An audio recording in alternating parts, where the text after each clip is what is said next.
Good evening everyone. देखो class 12th का आज चैप्टर है ह्यूमन रिप्रोडक्शन, मानव जनन। उसका एक टॉपिक है गेमेटोजेनेसिस यानी कि युग्मक जनन। गेमेटोजेनेसिस यानी कि युग्मक जनन, युग्मक जनन, युग्मक जनन। अब देखो जब हम गेमेटोजेनेसिस पढ़ते हैं ना, तो गेमेटोजेनेसिस में दो चीज पढ़ते हैं। एक क्या पढ़ते हैं? शुक्र जनन। एक क्या पढ़ते हैं? शुक्र जनन। और दूसरी क्या पढ़ते हैं हम? अंड जनन। दूसरी क्या पढ़ते हैं? अंड जनन। एक क्या पढ़ते हैं? शुक्र जनन गेमेटोजेनेसिस में। एक क्या पढ़ते हैं? अंड जनन। देखो यानी कि पुरुषों में प्राथमिक लैंगिक अंग क्या होता है? यानी कि पुरुषों में प्राथमिक लैंगिक अंग क्या हो गया? वृषण हो गया। एवं मादाओं में प्राथमिक लैंगिक अंग क्या हो गया? अंडाशय हो गया।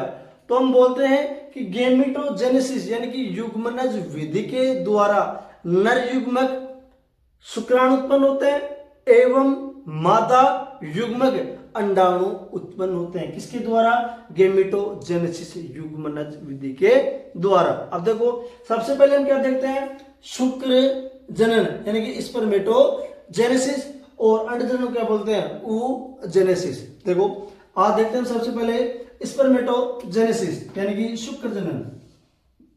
स्पर्मेटोजेनेसिस, स्पर्मेटोजेनेसिस यानी कि शुक्र जनन। देखो स्पर्मेटोजेनेसिस के द्वारा शुक्राणु उत्पन्न होते हैं। कब? किशोरा अवस्था आने पर स्पर्मेटोजेनेसिस के द्वारा क्या उत्पन्न होते हैं? शुक्राणु उत्पन्न होते हैं। देखो किशोरावस्था यानी कि किशोरावस्था, किशोरावस्था में क्या स्पर्मेटोजेनेसिस के द्वारा किशोरावस्था में क्या होता है? शुक्राणु उत्पन्न होते हैं। अभी देखो अब ये शुक्राणु उत्पन्न होते हैं। शुक्राणु कहां उत्पन्न होते हैं? वृषण में। वृषण में भी कहां पे? सेमिनिफेरस ट्यूबुल्स के अंदर, यानी कि शुक्र जनन नलिकाओं के अंदर कहां उत्पन्न होते हैं? शुक्राणु का निर्माण होता है। देखो यानी कि वृषण, वृषण भी कहां पे? शुक्र जनन नलिकाओं या सेमिनिफेरस ट्यूबुल्स में।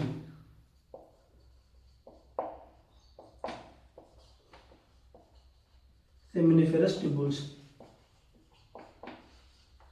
इतनी बात समझ में आ गई? यानी कि जब स्पर्मेटोजेनेसिस देखते हैं तो स्पर्मेटोजेनेसिस के द्वारा शुक्राणु का निर्माण होता है किशोरावस्था आने पर, और ये शुक्राणु कहां होते हैं? उत्पन्न होते हैं वृषण। वृषण में भी कहां पे? सेमिनिफेरस ट्यूबुल्स के अंतर्गत। अब देखो जब हमें शुक्र जनन पढ़ते हैं तो यानी कि शुक्र जनन की शुरुआत कहां से होते हैं? यानी कि शुक्र जनन की शुरुआत स्पर्मेटोगोनिया से होती है। स्पर्मेटोगोनिया को क्या बोलते हैं? शुक्राणु जनन भी बोलते हैं, या हम उसको क्या बोलते हैं? मेल जर्म सेल भी बोलते हैं। देखो इतना समझ में आ गया। हम इसको मिटा देते हैं, अब पूरे को मिटा देते हैं हम। अब हम देखेंगे स्पर्मेटोगोनिया यानी कि शुक्र जनन। देखो स्पर्मेटोगोनिया, स्पर्मेटोगोनिया, स्पर्मेटोगोनिया। अब देखो स्पर्मेटोगोनिया में क्या होता है?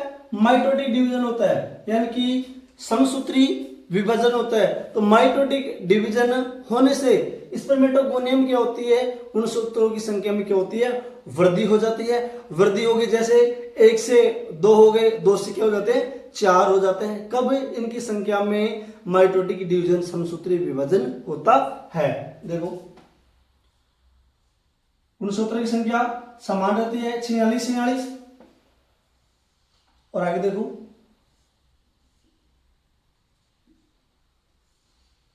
थोड़ा छोटा बना देते हैं इसको। देखो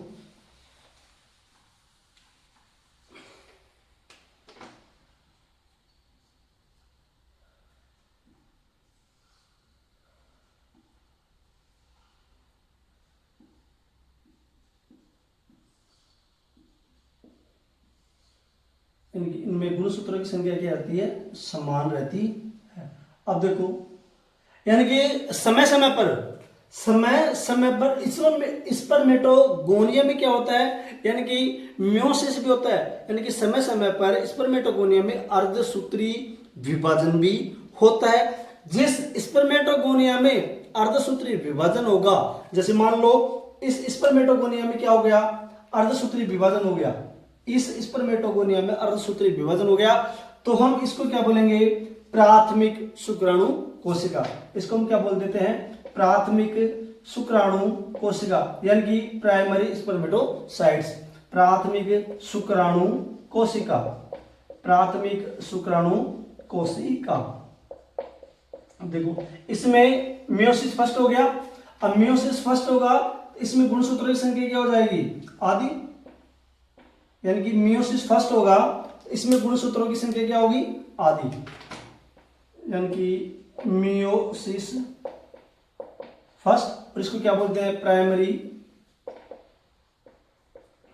स्पर्मेटोसाइट्स।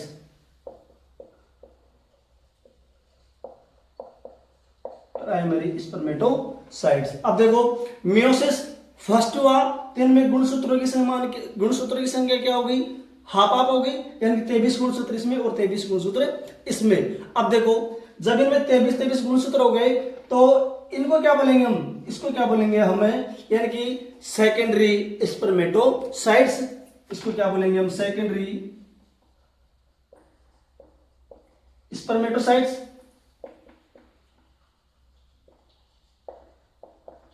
Secondary spermatocytes. अब देखो, अब इनमें क्या होता है, मियोसिस सेकंड होता है। इस मियोसिस सेकंड में गुणसूत्रों की संख्या यानी कि समान बनी रहती है। अब देखो इनमें गुणसूत्रों की संख्या समान होगी, इनमें गुणसूत्रों की संख्या क्या होगी, समान होगी, 23 और 23। इनमें भी गुणसूत्रों की संख्या क्या होगी, समान होगी। अब देखो, अब यहां पे क्या हो जाता है, मियोसिस सेकंड, यानी कि मियोसिस सेकंड, मियोसिस सेकंड, यानी कि इनमें गुणसूत्रों की संख्या क्या हो जाती है, समान रहती है। अब देखो इसमें 4 जो गुणसूत्रों की संख्या समान रहती है, तो इनमें इनको क्या बोलेंगे हम, ये 23 गुणसूत्र इनमें संख्या समान होती है, यानी कि ये क्या होते हैं, अगुणित होते हैं। इनको हम क्या बोलते हैं, स्पर्मेटिड्स। इनको क्या बोलेंगे हम, स्पर्मेटिड्स। मैं लिख देता हूं यहां पे स्पर्मेटिड्स। इनको क्या बोलेंगे हम, स्पर्मेटिड्स। आगे समझ में। और आगे देखो, अब ये आगे चल करके स्पर्मेटिड्स आगे चल करके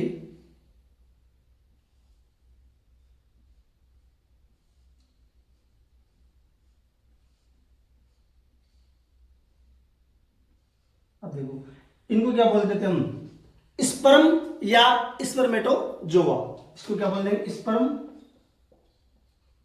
स्पर्म या स्पर्मेटोजोआ।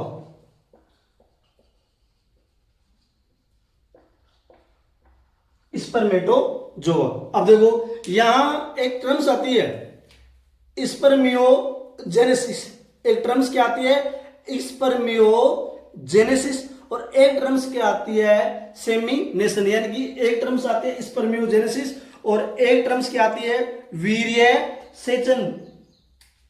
अब देखो स्पर्मियोजेनेसिस, पहले ये देख लो स्पर्मियोजेनेसिस,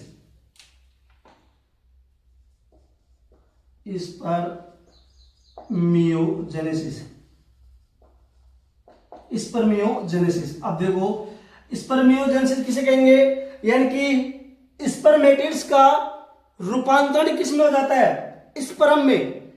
स्पर्मेटिड्स का रूपांतरण स्पर्म में हो जाता है, तो इस टर्म्स को, इस प्रक्रिया को हम क्या बोल देते हैं, स्पर्मियोजेनेसिस। आगे बात समझ में। यानी कि ये स्पर्मेटिड्स है ना, ये स्पर्मेटिड्स किस में रूपांतरित हो जाती है, स्पर्म में। तो इस प्रक्रिया को हम क्या कह देते हैं, स्पर्मियोजेनेसिस। इस प्रक्रिया को हम क्या कह देते हैं, स्पर्मियोजेनेसिस, यानी कि स्पर्मियोजेनेसिस। इस प्रक्रिया को क्या कहते हैं, स्पर्मियोजेनेसिस। अब आगे देखो, ये स्पर्म का निर्माण हो गया, अब तो ध्यान रखना, ये स्पर्म को पोषण कौन प्रदान करता है, इनको पोषण कौन प्रदान करता है, सर्टोली कोशिका, यानी कि इनको पोषण प्रदान कौन करेगा, सर्टोली कोशिका।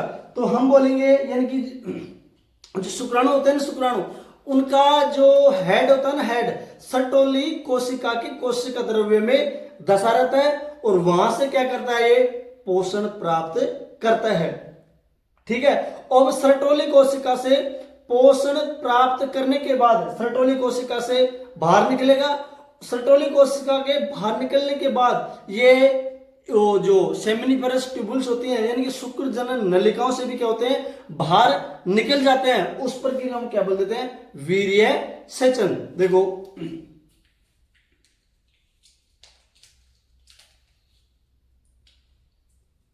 यानी कि यहां लिख देता हूं वीर्य सेचन,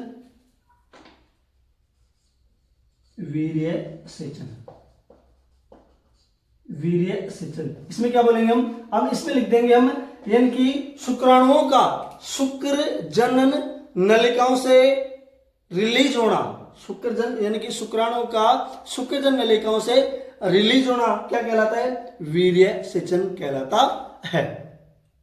देख लो, दोबारा देख लो, यानी कि स्पर्मेटोगोनिया, स्पर्मेटोगोनिया में क्या होता है, यानी कि माइटोटिक डिवीजन होता है, हम लिख देते हैं माइटोटिक डिवीजन, यानी कि समसूत्री विभाजन, यानी कि माइटोटिक डिवीजन, माइटोटिक डिवीजन यानी कि समसूत्री विभाजन होता है। तो इनकी 1 से 2, 2 से क्या हो जाती है, 4 बन जाती है। अब स्पर्मेटोगोनिया में कुछ क्या होते हैं, जो स्पर्मेटोगोनिया में कुछ क्या होता है, मियोसिस फर्स्ट भी होता है। तो जो इसमें मियोसिस फर्स्ट होता है उसको हम क्या बोलते हैं, प्राथमिक शुक्राणु कोशिका, यानी कि प्राइमरी स्पर्मेटोसाइट्स। अब इनमें मियोसिस फर्स्ट हो गया तो ये कितनी हो गई, इनमें गुणसूत्रों की संख्या आधी हो जाती है। अब इनमें मियोसिस सेकंड होता है तो इनमें गुणसूत्रों की संख्या समान बनी रहती है। जो ये गुणसूत्र बनते हैं उसको हम क्या बोल देते हैं, स्पर्मेटिड्स बोलते हैं। अब स्पर्मेटिड्स आगे चल करके स्पर्म में रूपांतरित होता है, इस प्रक्रिया को हम क्या बोलते हैं, स्पर्मेटो या स्पर्मियोजेनेसिस बोलते हैं। और एक प्रक्रिया क्या होती है, जहां पे स्पर्म या शुक्राणुओं का निर्माण हो गया, तो ध्यान रखना इन शुक्राणुओं को पोषण सर्टोली कोशिका प्रदान करती है। इनको पोषण कौन देता है, सर्टोली कोशिका इनको पोषण देती है। तो हम क्या बोलेंगे, इनकी सर्टोली कोशिकाओं के कोशिका द्रव्य में शुक्राणुओं का क्या होता है, हेड यानी कि सिर धसा रहता है। वह उनसे पोषण प्रदान करने के बाद बाहर निकलता है एवं शुक्र नलिकाओं से भी क्या होता है, बाहर निकल जाता है। इस प्रक्रिया को हम क्या बोल देते हैं, वीर्य सेचन। वीर्य सेचन की एक शॉर्ट में क्या बोलेंगे, यानी कि शुक्राणुओं का शुक्र जनन नलिकाओं से बाहर निकलना वीर्य सेचन कहलाता है। वीडियो कैसी लगी, अगर वीडियो अच्छी लगी हो तो लाइक करें, सब्सक्राइब करें, बेल आइकन घंटी को दबाएं। जय हिंद, जय भारत।